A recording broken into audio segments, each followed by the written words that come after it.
Hello and welcome to the Alpine Valley School podcast. I'm your host, Mark Gallivan. This is episode 41 of our show. You can find show notes for this episode, including a full written transcript at alpinevalleySchool.com/podcast/EP41 for episode 41. Our annual Day of Giving, Colorado Gives Day, is coming up and we need your help. Alpine Valley School needs to raise $7,000 in funds this year in order to keep our tuition affordable for as many people as possible. If you appreciate our school and the work we're doing, we encourage you to make a pledge online at alpinevalleySchool.com/donate. Since starting this show, we've received one question from listeners over and over again. How do I start a school like yours in my area?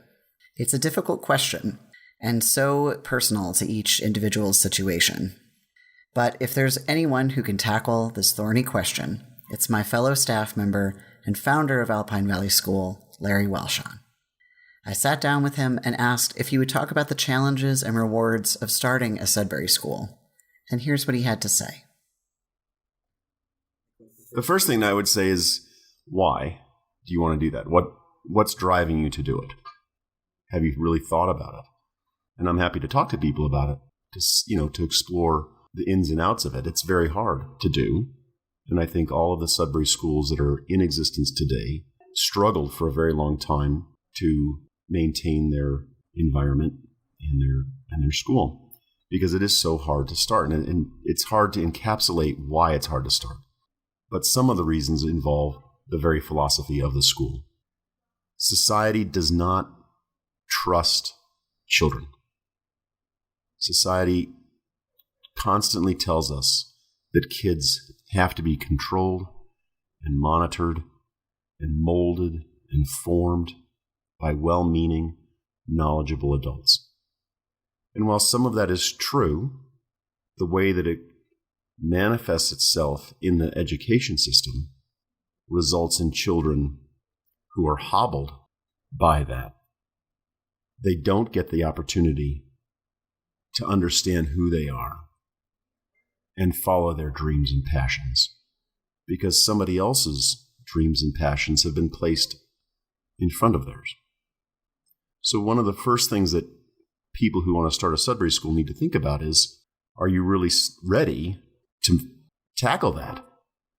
Are you really ready to defend the idea that children are fully capable of leading their lives in the face of a society that says otherwise? I think a good first thing to do is to go visit a Sudbury school. After you've taken some time to read the literature about the model, whether it's online or in books, watched podcasts, watched videos about the school, talked to your significant other about the model, really explored it for yourself thoroughly, find a school nearby, if there is one, and ask them, may I come and visit? Here's what I'm doing. I'm thinking about doing this thing. I'd like to come spend a week. And the length of the visit is important. If you're really wanting to do this, you have to be willing to commit a week. And that's a big commitment. But starting a Sudbury school is a big commitment. So I'd say start by finding a Sudbury school that you can go visit. Ask them to go visit it for a week and see how it goes. And when you're there, make sure you take the time to not only sit and watch and listen, but to talk deeply with the staff who are there. Ask if you can speak to their graduates. Ask if you can speak to parents. Immerse yourself in the philosophy of the school. Watch its practices. Ask questions. Try to understand what they do and why they do it, and what they don't do and why they don't do it. And after you've spent a week at a Sudbury school, you will probably have a better sense of whether or not you have it within yourself to start one. Many times when I've talked to people in this situation over the years, I will say to them, why don't you move here? And that's not simply because Colorado is the best state in the union, which is obvious. But I say it because it is so very hard to start a Sudbury school. And in the 22 years that our school has been open and the 26 years that it's been that I've been involved in the model, many startup schools close within a very few years And I think a lot of the reason they close is that the founders didn't take the time to really think about and explore the implications of what they were doing. They thought it was a great thing to do, and it is, but they really had no idea of the personal sacrifices that founding staff make to start a Sudbury school. Founding a school is not simply the efforts of one person. My late wife, Tammy, was instrumental in the creation of Alpine Valley School, and others were too, but without Tam's efforts, there would be no AVS. When starting a school like this, it becomes a community effort because there is so much work to be done.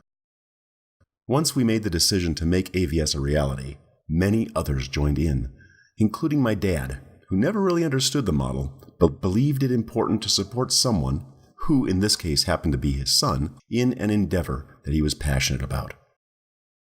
Keeping a startup school going through the years takes a solid effort and committed team.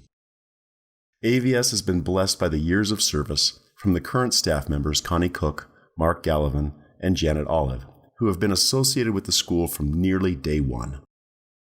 And I must add that former staff member Bruce Smith, now at Clearview Sudbury School in Austin, was and remains instrumental in the continuation of Alpine Valley School. The experience of starting a Sudbury school, for me, personally, has helped me understand the struggles that our students have when they are faced with the daunting idea of doing something big. Although at a different scale, what our kids are doing each day of their lives here is basically starting for themselves some endeavor. And it may not be a school, and probably isn't, but they're starting something big in their lives. And sometimes it's a daunting thing to do, and they have no idea how to do it. And we as staff are here to support them in that. And all of our experiences as staff members helps them see that they can do things that are hard.